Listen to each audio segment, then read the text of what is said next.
পাকিস্তান সেনাবাহিনীর 4 জন বিশেষ সদস্য গোপনে ঢাকা সফরে করেছে বলে দাবি করেছে ভারতের সংবাদ মাধ্যম সংবাদ প্রতিদিন। সংবাদ মাধ্যমটি দাবি করেছে ভারতের প্রতি পুরনো রাগ মেটাতে বাংলাদেশের গাজীপুরে একটি সমরাস্ত্র কারখানা চালু করতে যাচ্ছে পাকিস্তান, যেখানে শাহিন সিরিজের অত্যাধুনিক মারণাস্ত্র তৈরি করবে পাকিস্তান। ক্ষেপণাস্ত্রের উৎপাদন শুরু হলে বাংলাদেশের সামরিক সক্ষমতা বৃদ্ধি পাবে, যার ফলে 3 দিকে চাপে পড়বে ভারত। এমনিতেই পাক চীনে তাণ্ডবে দিশেহারা ভারত, তার মধ্যে যদি পাকিস্তান বাংলাদেশের নতুন ফ্রন্ট চালু করে তাহলে চাপে পড়তে পারে ভারতের 7 সিস্টার্স রাজ্যগুলো। এর আগে বাংলাদেশের কিছু সেনাকর্তারা 6 দিনের জন্য পাক সফরে যায়। সেখানে পাকিস্তান বিমান বাহিনীর সঙ্গে আলাপকালে সেনাকর্তারা JF-70 যুদ্ধ বিমান কেনার প্রস্তাব দেয় তাদেরকে, আর এতেই তোলপাড় শুরু হয়ে যায় ভারতে।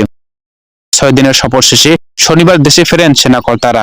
এরই ধারাবাহিকতায় গত মঙ্গলবার পাকিস্তানের 4 সদস্যের একটি উচ্চ পর্যায়ের প্রতিনিধি দল গোপনে ঢাকায় আসেন।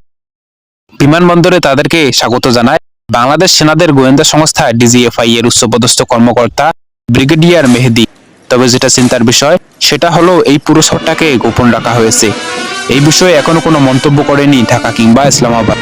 দুই দেশের মাঝে কেন এত সফর? তাহলে কি বাংলাদেশ বড় কিছু পেতে যাচ্ছে পাকিস্তানের কাছ থেকে?